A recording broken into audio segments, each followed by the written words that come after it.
Here at the Newish group.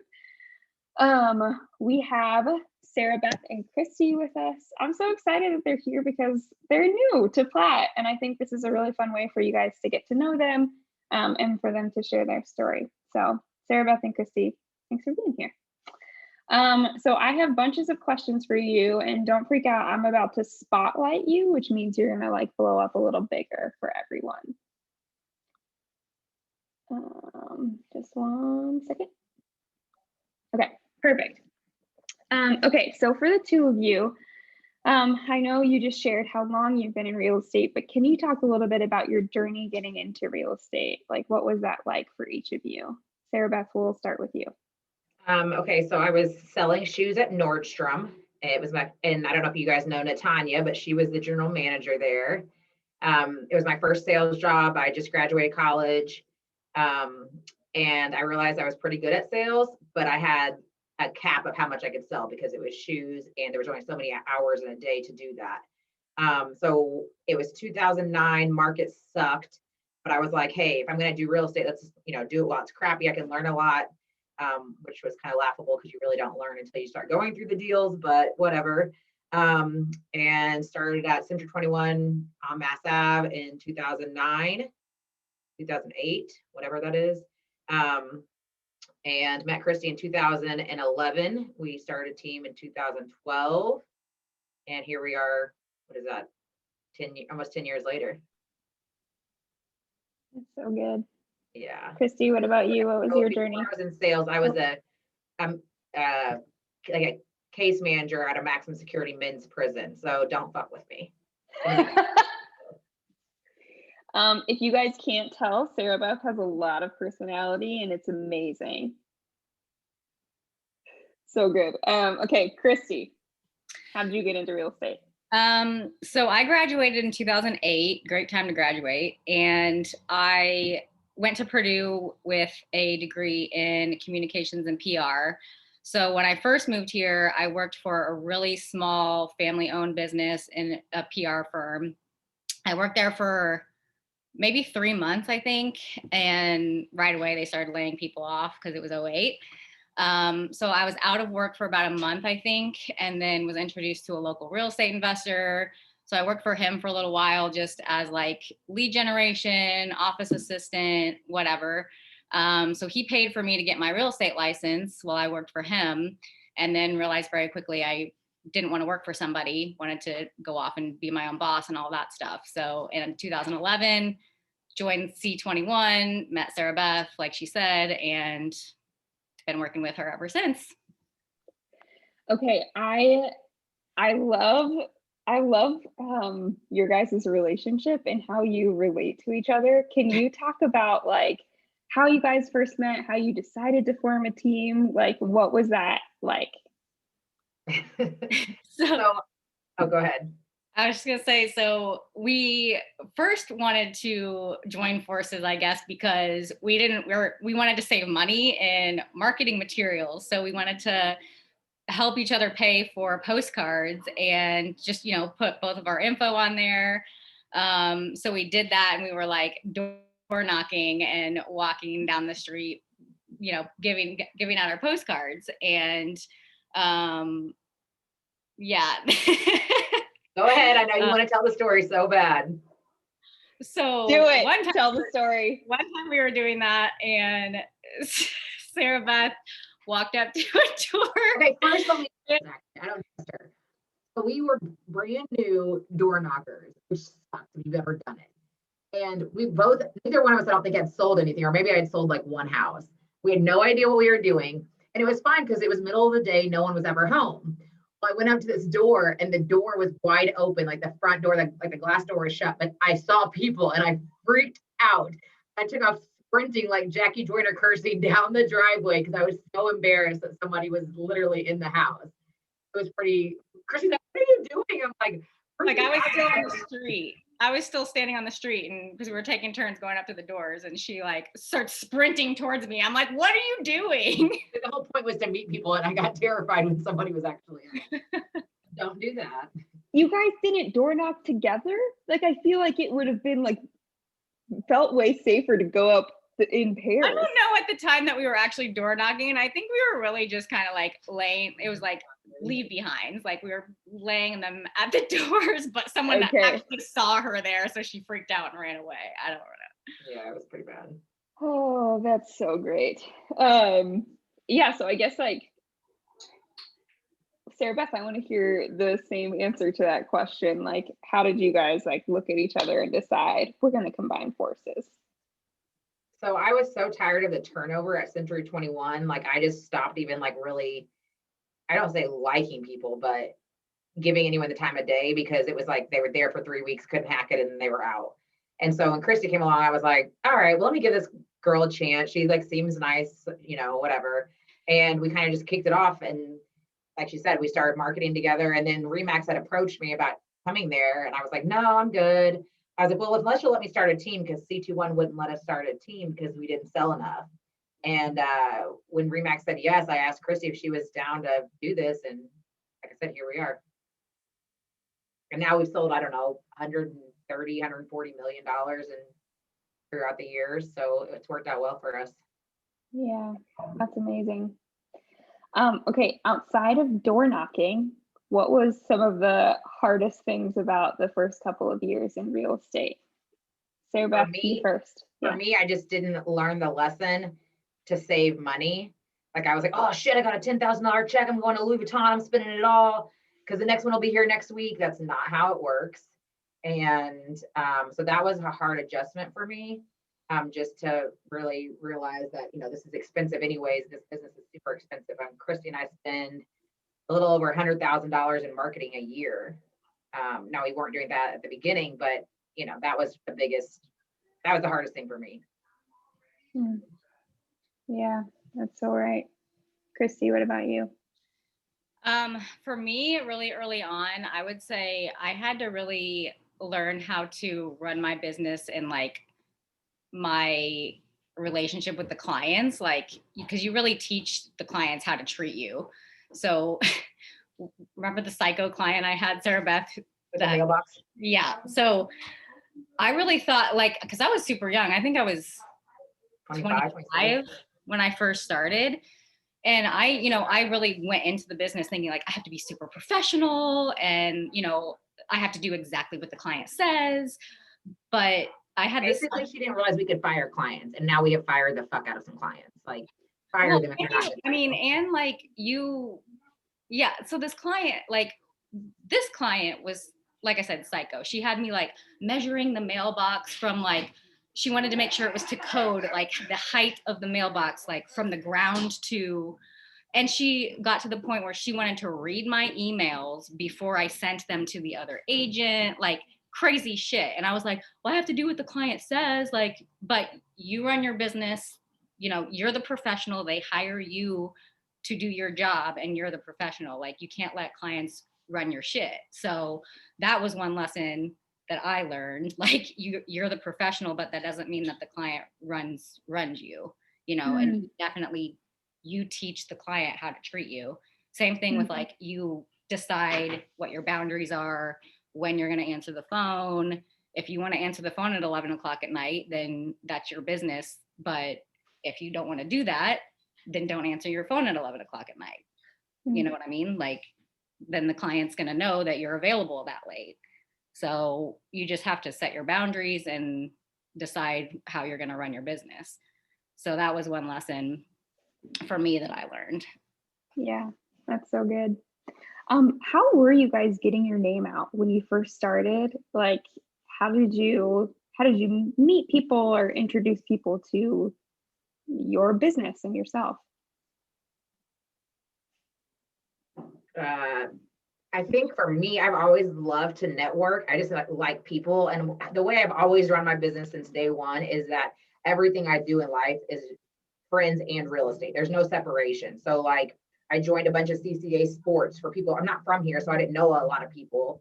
So I joined the kickball teams, flag football teams, softball teams. I joined the zoo council. Literally anything that would let me come to it. I was there just trying to meet people because it was free. So I did a lot of volunteering. You know, I did all the stuff I could do for free because I didn't have any money. I mean, I was literally freaking broke. And then I would say once we started having a little bit, because Christy and I set aside at 15% each of every paycheck we get to a marketing account. That way we have a marketing account that we can spend money out of and it never really hurts us. We just know it's not available to spend. So once we had That is so smart. I mean, it just made sense. So we've done that for probably 10 years. I mean, basically since the beginning. And once we had a little bit of traction with that, we started farming neighborhoods. So we picked neighborhoods and stuck with it and farmed them over and over again. I think I started in Little Flower, got a couple of listings from that. You know, you kind of move around in neighborhoods after, or you can add neighborhoods. That's how I personally started. And then, I mean, I hounded my Facebook friends, like calling them, messaging them. I mean, yeah, I was probably kind of obnoxious. I still actually am kind of obnoxious. Yeah, I would say it's just a mix of the traditional marketing things that you read about, and you just have to be open to adapting to all kinds of different things. So obviously the networking things that she mentioned, anything that you can think of that's free, absolutely take advantage of. Social media is huge. So we do it all. Anything you can think of, the traditional old school stuff on top of all the newer stuff that you see people doing. So. And Sarah Beth, when you say farming a neighborhood, does that mean like going to neighborhood events, dropping off stuff at people's doors, like anything else? So basically when we started, we just were doing mailers, and then we got a little more creative just to try to like open some more doors. And we did, unfortunately we haven't stuck with this, but I mean, it just becomes tedious and you just don't have enough time. But we would do like pumpkin carving contests. So we would send out a newsletter saying that we're going to do a pumpkin carving contest in your neighborhood. Please put your pumpkin outside on your porch. We're going to come by and judge between these hours on this day. And we had a first and second place, like $100 gift card and a $50 gift card. And we literally had people calling us the day after, like, did I win? Did I win? Like, they were so excited about it. That is such a good idea. I can't say we directly got business from that, but like, it was just, you know, a way to get our name out.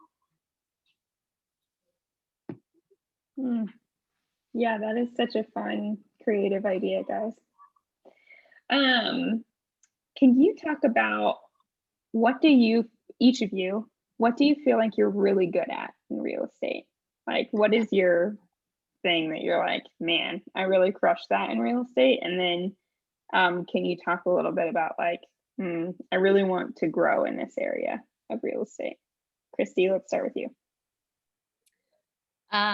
So I am more of the creative, I would say, on the team. So I do a lot of the social media stuff. So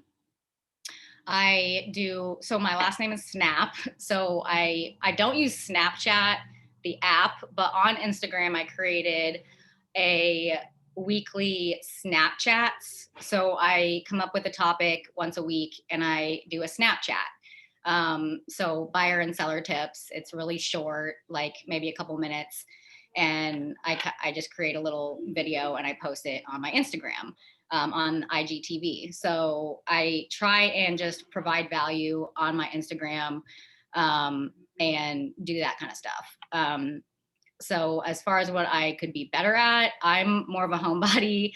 I'm not as good at Sarah, like Sarah Beth's super good at the networking. Like she said, she puts herself out there. She's in events everywhere. I could be way better at that, just talking more to people. And everywhere she goes, everyone knows what she does in 2 seconds. So I could be better at that part of the business. Yeah, that's so good. Sarah Beth, what about you? So I would say that my biggest strength is networking, because I've never met a stranger like anywhere. I just love people. There's really no one I don't like. So I'm put myself out there. Like she said, I mean, you know what I do within seconds. I'm asking you if I can sell your house in seconds. I mean, I'm just not scared of hearing no. But what I've really tried to work on over the last probably year is really honing in on my database, and I'm really trying to like build my referrals. So I don't take any leads from our team. We do provide leads for the girls on our team, but I haven't taken leads for a couple of years because I do get so many referrals from past clients. And so I really have tried to work my database. Like I grade them by how many leads I get per year. I send, for every referral, just the name and number, I send a gift card just a, $5-10 gift card from Starbucks. And then if it's, once they close with me, their referral, I send them a big gift, like, a $200 gift card to Crate and Barrel, or expensive wine glasses, gifts from Tiffany's, whatever they're into. And then you would be surprised how long or how far those little gifts go. People are like, go crazy over getting these things for just sending you a name. So I've really focused on trying to just build my referral business, because I don't want to work for it. I don't want to have to like grind. I've been doing this a long time. I don't want to grind and do open houses anymore and do that kind of stuff that you have to do in the beginning. My weakest part is definitely social media. I think I'm pretty boring overall, so I don't really think anyone wants to follow my life like every 2 seconds. So I just don't, and I'm not creative. Like, I'm pretty blunt, and it gets me in trouble sometimes. So I just kind of take a step back from that. I would like to be better at that, but like I said, maybe if my life was more exciting. That's why we're partners. Right. You guys do make a fabulous team, but I just find it impossible to believe that anyone could think your life is boring, Sarah. Okay, well, maybe what it really comes down is I'm afraid that people are gonna think I'm a true asshole if they saw like how I usually act. So like most of my friends, literally the joke is that I should be on Real Housewives, like that I would be like the asshole on there that everyone loved to hate. And so I'm like, no, I don't know. You just don't want to put yourself out there. Yeah, no.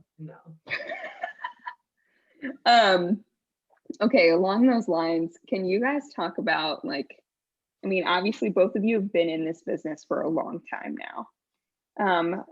2 parts to this question. Can you talk about how the industry has changed since you got into the business? And then can you talk about your specific business? How has it grown and developed? Like, when you think about those early days to now, how are you spending your time differently? What relationships do you focus on more now?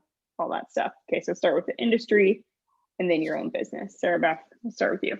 So when I first started real estate downtown, like I said, 12 years ago, you couldn't find a buyer to save your life, which we all wish was the problem now. I mean, there were tons of houses to sell, but no one was buying because it was 2009. It was horrible financing situations, especially for me. I was 27, 28. Like, my friends didn't have any money coming out of college. And I was downtown based, like the market downtown, it was like hood AF. No one wanted to live downtown. People were not spending, $500,000-$600,000 to live down here. So it was hard, a different kind of hard than now. As far as my business goes, I mean, I started out selling investment properties. That's what everyone does. Like, you take whatever business you can get. And what I've learned is all business isn't good business because it can waste your time. But, you just have to pay the bills at some point too. So I've luckily built a very good referral business through the hospitals. I had a friend that I went to high school with that was a doctor at IU. He kind of got me plugged in. And so my price point has kind of skyrocketed from there. So I've been really blessed with that. But that takes time. Like, everyone thinks you're getting in real estate and that it's, beautiful and you're going to sell these $1 million houses right away. It's just not feasible for that to really happen. People don't trust you being 28 years old. You don't even own a house yourself to sell $1 million house. And they shouldn't, because you really don't know what you're doing. So, for all of you new ones out here that think that's going to happen, just pay your dues, make it through those first 3 years of the shitty sales that you're going to have. I always tell everyone that interviews with us, if you can make it 3 years in this business, you're going to make it for as long as you want to. And that's actually statistically very true. Like, when you look at NAR statistics of realtor turnover, like, obviously there's a lot of turnover in the first couple of years. If you make it past year 3 or 4, almost no one ever leaves.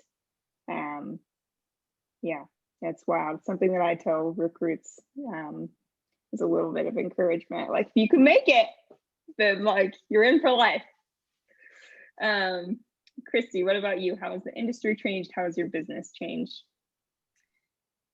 So I started in 2011, so right after all this shit happened. So I've been really steadily, it's been like on the up ever since I started in the business. I kind of dabbled in like short sales a little bit at the beginning. So I did a little bit of that when I first got in.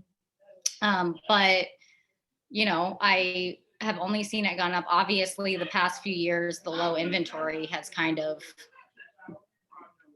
threw me for a loop, but I've really only seen it steadily go up and up and up. Last year with COVID and everything, our team did just fine. I personally had the worst year I ever had with just everything going on. But I guess I would just say, don't expect every year to be amazing. Like, you're going to have dips, and it's just sometimes going to go up and down. So, yeah, I don't know. I just expect ups and downs. And if this is really what you want to do and what you want to make a career out of this, just expect that and stick with it. And yeah, I don't know if that answers your question or not, but. No, it totally does.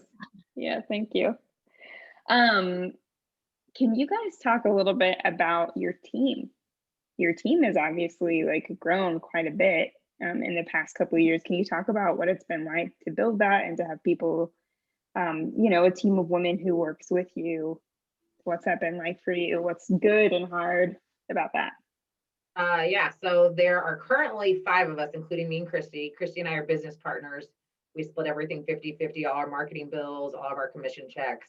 And then Courtney, Kelly, and Tiffany are buyers and listing agents that work for us, that we, feed leads to and stuff like that.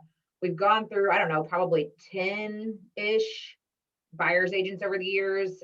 We've always had somebody. It's only was Christy and I for maybe 5 or 6 months out of the whole span of time. We had one agent for 6 years with us, and then she moved to Chicago. I think for us, the learning curve is to hire slow, fire fast. And it's hard because we are so close. We all hang out, we all do all kinds of things together. So we kind of become friends, and nobody wants to fire a friend, but it's if they're dead weight, you need to cut them off. So we've definitely gone through a couple of those that just that shouldn't be in the business, and that's the problem. You go these interviews with people that think real estate's going to be so easy. They see you're successful. They see what you have. They think it's going to be just like a walk in the park. I'm like, we set the expectations correctly. And I'm like, you're probably not going to make any money for the first 3 to 6 months. You should have that in a savings account to live off of, because you're not going to make any money. And then even then, you're probably going to make, if you're a hustler, maybe 40,000 your first year. And then the sky's the limit. But people are like, oh, I'm a go-getter. I'm going to kill it. I'm going to do this and that. And then when they start and you're giving them instructions on things that work and what they should be doing to build their business, they're like, oh, I don't want to do that. Oh, I don't like that idea.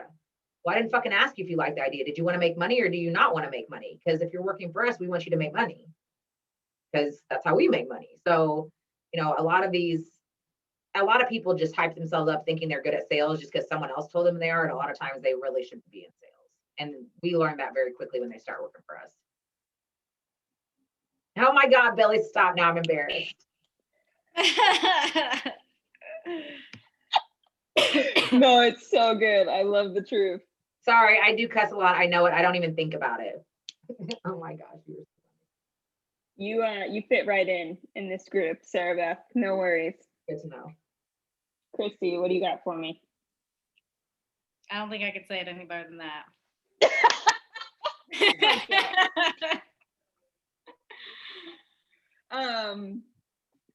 Okay, before we get to questions that agents have for you guys, can you talk a little bit about practically when you're in a transaction, what kind of problems have you run into before, or maybe some of your current transactions? What are you looking at? And can you give advice on that? Does that question make sense? Yeah, I have one specifically because everything's going way above list price right now. Something I specifically do for appraisals, every time for my listings, when the appraisal is scheduled, you get the notification and you get the appraiser's contact information. I always email the appraiser a list of the comparable sales that I used to price the house, I write or type an email and say any pertinent information that he would need to know. Like, we had 27 showings, we had 3 offers, 5 offers, whatever it is. All the offers were above list price, all that kind of information. Anything to help your case to get the appraised value, right? Knock on wood, every single time I've done that, I have never had a low appraisal. So that's something I do. I call it an appraisal packet. So I put that together, email it to the appraiser, and they tend to look at it. I don't know how detailed they get into it, but I send that off and hope for the best. So especially when you're, 20, 30,000 over asking price, that tends to help. So any information you can provide to the appraiser, the better. That's so good. Sarah Beth, what do you got? I have 2. They're not like specific stories, but just kind of like tips. I think when you're new, it's so easy for agents who've been around to think they can bully you because they just know so much, like they think they do. Especially like when I started, back then I was young and a female. So these old white men would be like, I've been doing this for 30 years. I'm like, I don't give a shit how long you've been doing this. It doesn't mean you sell more houses than I do, or whatever the case has been, but just don't let anyone like punk you. Like, if you know what you're talking about and you're being honest and truthful and you're doing the right thing for your client, stick to your guns, don't back down, and it'll work out. My other thing is, now I lost my train of thought. Shit. Oh, that's right. So one of the biggest things I think that you can do to not give yourself so many headaches is when shit always blows up in a deal. Like, if it's an appraisal issue, if it's an issue with the lender, if a freaking client bought a car halfway through a deal because they're idiots, like, shit happens. So what I have learned, instead of calling the client and letting them freak out because they have no control over anything, I try to get a solution before I call the client. So if this lender has said, you know what, we can't get your person pre-approved, I'm on the phone with 10 other lenders trying to get somebody else that can do this deal before I call my lender and say, hey, here's the bad news. I got no answers for you. I'm like, hey, here's the bad news, but I've got a plan. So I think if you can like limit what you tell your clients behind the scenes, you can, you're the unsung hero, which is fine, but you're at least getting paid and the deal is getting done, and they don't have to be freaking out over little things that they can't control. So not really specific, but that's just something I've learned over the years. That's awesome. That's one thing I used to do when I was a new agent. I thought that I had to answer every email right that second. Like, I had to get answers right away. But if you just sit back for a second and think it through, you don't have to answer every single question immediately. Just like take a beat before you freak out yourself. Yeah, because usually it always works itself out. Like, like I said, every deal has its bumps. I mean, if you get the perfect deal, good for you, because that doesn't happen very often. Whether a sewer needs to be replaced, whatever. But like Christy and I'll call Christy and I'll be like, well, shit, this sewer needs to be replaced. It's gonna be $13,000. These assholes aren't gonna do this for us. And then I'll be like, well, let me see here. And I'm not suggesting this for everyone, but I am the queen of making a deal happen. So if I got to give you $500 fucking dollars to make something work, or $1,500, I'm making it happen. I would rather get paid something than nothing. And I'm sure the fuck's not starting over this month. There's nothing to sell anyway. So you just have to, give up a little commission if you have to. Yeah. I always would pay to make the problem go away is my motto. I love everything that you guys are saying right now. This is so good. I also feel really self-conscious now whenever I say that's so good because of the drinking game everyone did at the last holiday party. Oh, we weren't there. Right. This is last year we did. Yeah, Billy, oops on you. Did he start it? Me, Mark, and Rex had to present, and they did a drinking game off of our phrases that we say all the time, and one of mine that I say all the time is "that's so good." So now every time I say it, I'm like, man, I hope Billy's getting really drunk right now. Okay, new agents who are on this call, is there anything that you would like to ask Sarah Beth and Christy while we have them? If not, I definitely have one more question for them. I'm gonna let the awkward silence reign for I have a question. I think I'm improving this as we go. But Chrissy, love your Instagram. Sarah Beth, I'll follow you. Are you on Instagram too? I am. It's not super exciting. It's pictures of my 2-year-old, and that's about it. That's totally great. Sure. Great. Yeah, Well, get ready. Yeah, so basically, as you've seen this evolved, especially like Sarah Beth, you mentioned the misogyny that comes up, which I find a lot with showings, right? When people are like, oh, actually, like you're late, and it's like, no, this is my appointment. Like, get the fuck out. Do you guys feel like how have you handled these situations in person, and especially with there's clients involved? And do you have like an example of a time, like being able to go to bat without being like, or have you like done the ethics hearing thing and like, or are you just like, I'm not gonna mess with it? Like, oh no, I'm a bitch. Like if it's my time to show a house, I will literally come in your showing and be like extra loud, and I'll talk about the dead bodies that are buried in the basement just to like make everyone uncomfortable. Like I literally came to Platt because there was culture here. I worked with all white men that were very, let's just say, not on the political side. I won't get into that, but they weren't my kind of people. I feel like I just always want my clients to know that I'm like in control of the situation. I don't want them to feel uncomfortable. So I obviously have to censor some things. But like I said, most of my clients at this point are referrals. So they already know I'm kind of crazy. So, I literally the other day, Christy heard me on the phone with somebody. I was screaming at this man agent who thought he was going to boss me around. And I was like, well, fuck you, basically. And if your sellers want to deal with their greedy asses and don't want to sell their house, then that's absolutely fine with me. And I literally hung up on him. You go, well, I hope that greed works out for your sellers then. Yeah, I just, just be the bitch. If that's the term. I've never heard you have with another agent. I just stand up for yourself. Don't get walked all over. I mean, I know it's intimidating when someone, you go up with Matt McLaughlin or Biff Ward or someone who sells a shit ton of real estate.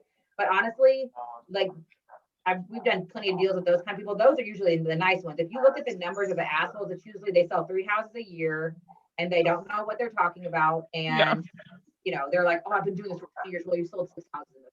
Good for you. Yeah, so, I definitely feel aligned with that, and I appreciate your candor. Yeah, be aggressive. Just don't feel like because we're women that you can't like have a mouth on you, because that's gotten me really far actually. Question from Billy. So that was Billy. One where so much of life in general is counterintuitive. I think a lot in real estate is counterintuitive. Something you just said was a lot of the high producers are actually really cool, really easy to work with. Cool. They answer their phone and I'm like, wow, they're winning. And the handful of stupid people are only selling a handful of homes a year. What's something else that you found to be very counterintuitive that you've kind of clung to over the years, both of you? Christy, you go first. Let me think about it. Christy, I muted you because I could. Good job, Billy. Christy, I muted you because I could hear Crystal in the background, but feel free to unmute yourself.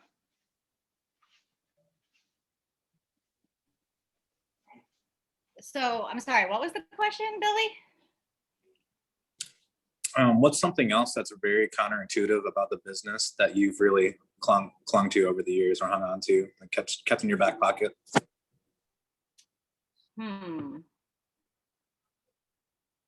If y'all need me to interview any prospective teammates of yours, I got you. Oh my God. You don't want that. I think honestly, just don't burn bridges unless you absolutely have to. Like there are some agents that I probably shouldn't say this, but I refuse to show your fucking listings. You're a dick. I don't want to work with you. I don't want to negotiate with you. I'm not ending up in court because your thing is like, oh, I've been to court 30 times. Well, that makes you a bad agent, not a good agent. Like we should be able to negotiate everything out. We should not end up in court for anything. So for me, I try not to burn bridges. We all have the same goal. We all want to get to the closing table, everyone involved.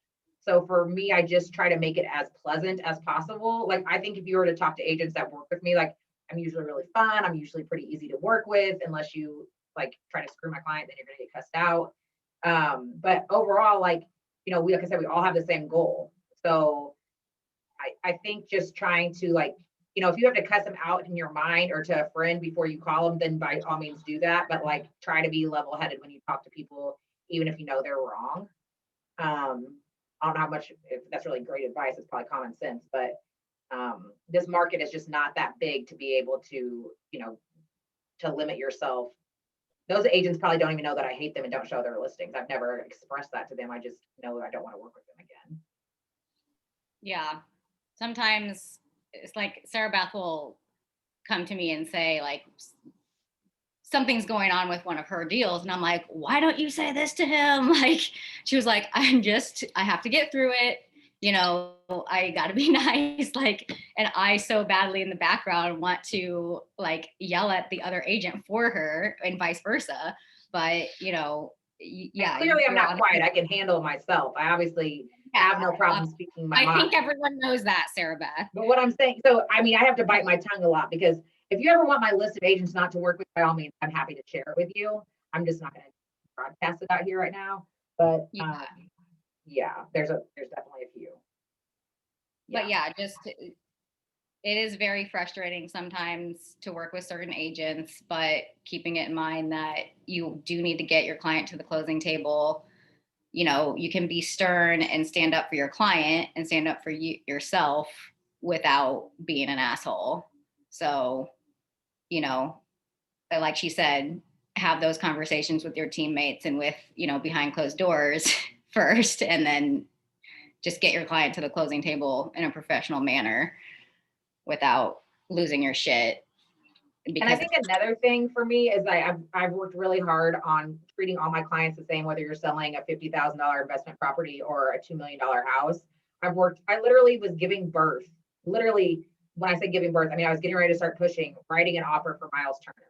So like, I have had some high-end clients and I've had shitty clients at price points, and I literally treat them all exactly the same. So I think that's another thing that you just have to remember, that you never know what this $50,000 buyer has. They might have a portfolio of 600 houses they want you to sell. Yeah, this NBA player's price point might be great, but he might be, hard to work with. He wasn't, but he could be hard to work with. But, so just treating everyone the same. And I think of everyone as more potential money. You just don't know who they know. And you don't know who they can refer you to. Right. They might have a rich uncle who might want to buy a $600,000 house. So, yeah. What is the one marketing? Sorry, Rosie, you didn't call me. Whatever. Thanks. Okay. What's the one marketing thing you guys have done that you've been like, nah, that sucked? That sucked.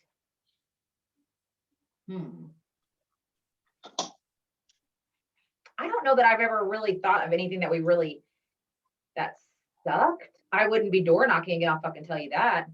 Yeah. That I'm not doing. But I think you just have to pick what you're comfortable with and stick with it. That's the biggest thing. As long as you stick with things, we give everything at least 6 months. You got to keep return. You got to keep your, your balance sheets and all that stuff, so if it's making you any money. Like, we do spend quite a bit with Zillow, but every year it's made us money, so we continue to do that. Like I said, now we're getting to the point where we're focusing more on clients we already have, because the market's so competitive with buyers. It's hard to find Zillow leads. I don't think of anything that I can't think of anything that we've done that I would like tell you not to do. Yeah, I can't do that. Definitely keep track of what you're spending and what you're making on that spend. Yeah. I have a spreadsheet of everything that we do, and keep track of your leads, of the lead sources. So if you're doing open houses, keep track of how many clients you've made from open houses. Like, if I don't do open houses a lot, but I maybe sell one house a year from doing open houses. So if you can track those things and measure those things, then you know where to spend your time. So yeah, that's why I don't do a lot of open houses, because I only really sell one house a year from an open house. So right. If you look behind Chrissy's head, over here it says, like, on the right hand side, it says Sphere, past client, Sphere, referral. So that's like our source of business. It's pretty pathetic right now. We just closed a bunch of homes in April. So definitely just keep track of everything, and measure everything so you know where to spend your time and where to spend your money. I will tell you one really cool thing that I think we did, that, you know, I can't say we got direct business from, but I think it was something that really pleased a lot of people, was we rented a Kona snow cone truck. We did like we did an hour in our neighborhood, and we did flyers to all of our neighbors, and it was like $300. And we probably had 100 and so people come out, and people were so excited by it. So if you live in a neighborhood where you could like focus on a certain area and do something like that, it was pretty inexpensive, and I thought it was pretty cool, and people really liked it. That is such a good idea. Snow cone. I love it. So Tiffany asked a great question in the chat. Can you touch on how to make an open house successful? Oh, Tiffany, you don't need to be asking questions on here. Tiffany works with us, so she's full of crap. I feel like, I mean, I kind of struggle. I've only done a few of them, but I struggle with open houses. This might be wrong to say, but I feel like sometimes it's a waste of time. 100%. But I don't think I know exactly how to make it a successful open. For me, what worked for me is I talk a lot, but I always try to build a rapport as quick as possible. Like as soon as they walk in the house, I do not follow them around. I'm not like, oh, you know, like I'm just not obnoxious. Like when it comes to looking at the house, I don't give a shit about what you have to say about this house. I'm trying to build a connection with you within about the 5 minutes I have with you. So as well as doing that, one of the things I would do to collect their information is I have the fill out sheet, you know, it's like, how'd you hear about this house? So that way we can track, are you hearing it from signs? So we know to put out more signs that, are you seeing it on Zillow? So keep putting the money on Zillow, where you're seeing that it's happening at. And then I'm like, how quickly do you need to buy a house? What are you looking for? And then if they fill out that paper, I give them $1 lottery ticket. And I always make a joke like, hey, if you fill this out, you'll get $1 lottery ticket. Maybe you'll win some money for your down payment. No one doesn't want a lottery ticket because you never know what you're going to win. And that way I can keep track of those people. I can actually follow up with them the next day, send a text message, send, email, whatever information they give me, and just thank them for coming to my open house. Let me know if they have any questions about that house I can get answered. Are there any other homes they'd like to see? Are they, on the sheet it says, are you working with a realtor? So if they are, they circled yes. I don't usually reach out. I just say thanks for coming. But that's one of the things that I did on a regular when I was doing open houses. But I think you just have to feel comfortable just talking to them. You've got to realize you're not trying to necessarily sell that house. You're trying to sell yourself. You can also like Google mega open houses. There's like ways to like do some free like marketing and like work to get more traffic. Like we used to invite the neighbors for like, like a preview for all the neighbors to come like for like the hour before the open house to get to know the neighbors. And then because what the statistic is like what is it, Rosie? Like if you sell one house, there's like another house in the market in a matter of weeks. Like, yeah, within 30 days, another house within a certain radius is going to be listed. So you want to, meet the neighbors for sure. So we used to send out a mailer, or even like, I think a few times door knocked the neighbors just to invite and let them know like, hey, I listed your neighbor's house. We're going to be doing an open house. Would love if you want to come by and preview it. We're going to have donuts and mimosas the hour before, especially if you have a good listing. Like we did one on one of our. I wouldn't do that for other people's listings because you can start spending some serious money. But if it's your listing and it's a good one, invite 30 neighbors with a handwritten invitation, knock on the door, introduce yourself. That's not weird because you are offering them something and everyone's nosy, so they want to see the house, their neighbor's house if they haven't. So that's just a great way to put your face in front of more people, possibly get another listing out of it. Sorry, I'm getting some text messages. Yeah, sorry. Oh, go ahead. I was just going to reiterate, there's ways to really do open houses right if you want to spend the time and extra legwork. I was just reading Lydia's. No, go ahead. No, I was just going to say, I love that like exclusive sneak preview for the neighbors. I think that's such a good idea because you're going to get a lot of nosy neighbors anyway, and like you want them to come. I think that's such a good idea to have like, sneak peek before the open house. That's so great. Sarah Beth, on Lydia's question, go for it. Yeah, so Lydia, we used to have a CRM that was Boomtown, and we really did like it to keep, all of our clients pretty organized, and it functioned with Zillow, but it was like $1,500 a month, so we let it go. I personally just use an Excel sheet, and I actually do look at it like every day. I have client's name, address, email, phone number, their birthdays, because I send birthday cards to all my clients. I have home anniversaries. We send flowers to every client on their first home anniversary.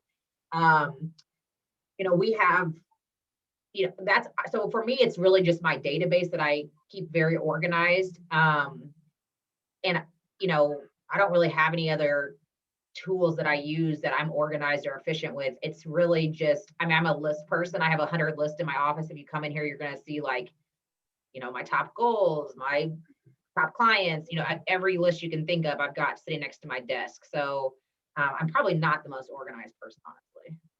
It works for me though. That's so good. Guys, any last questions while we have Sarah Beth and Christy with us? Have another one. How did you move from buyer's agent to seller's agent? I think it becomes natural. So for the first 3 years, honestly, we still mostly, not mostly, we're probably almost 50-50 now. The first 4-ish years were really heavy on buyers because that's the easier person to pick up. And then when they went to sell their houses, they called us back. So it's just a natural transition. Unless you get lucky and someone selling a house personally, it's just hard to, go out there and get listings. If you ever want to sit down and let me look at your marketing presentation, like what you're doing when you go meet a client, I'm happy to do that. And I can give you some tips on maybe just sprucing that up, because Christy and I every client is different. Obviously their houses are different. We do a lot of video, like, we're in the video, kind of like a commercial for the house that we'd be happy to share with you and show you kind of what those look like. But for me, it just becomes a natural transition into sellers. And honestly, I prefer working with buyers. It does take more time. I know it sucks in this market, but in a normal market, buyers are just more fun. Sellers are such assholes. Sorry if anyone's listening. No, that is amazing. Christy, anything that you wanted to add there? Yeah, it was kind of a natural transition. Same as what she said. I personally like working with buyers too. It's just more exciting because they're getting a new house, and sellers, it's a little bit more sad because emotional attachment and if things go wrong, it's not selling, it's your fault, all that kind of shit. But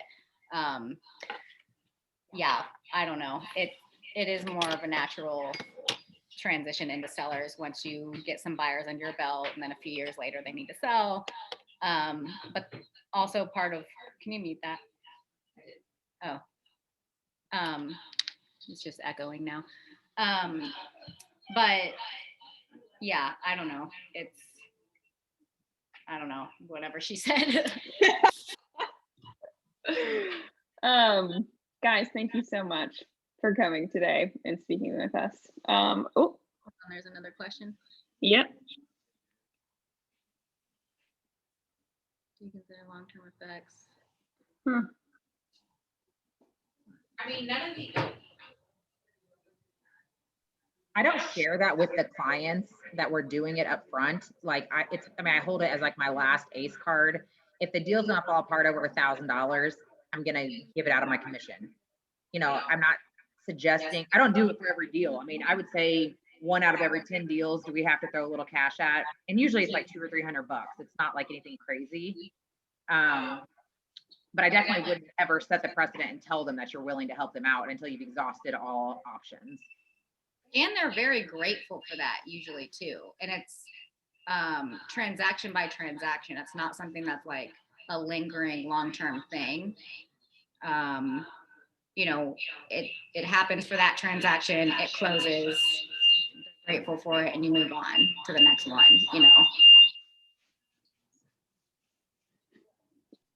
Does that make sense?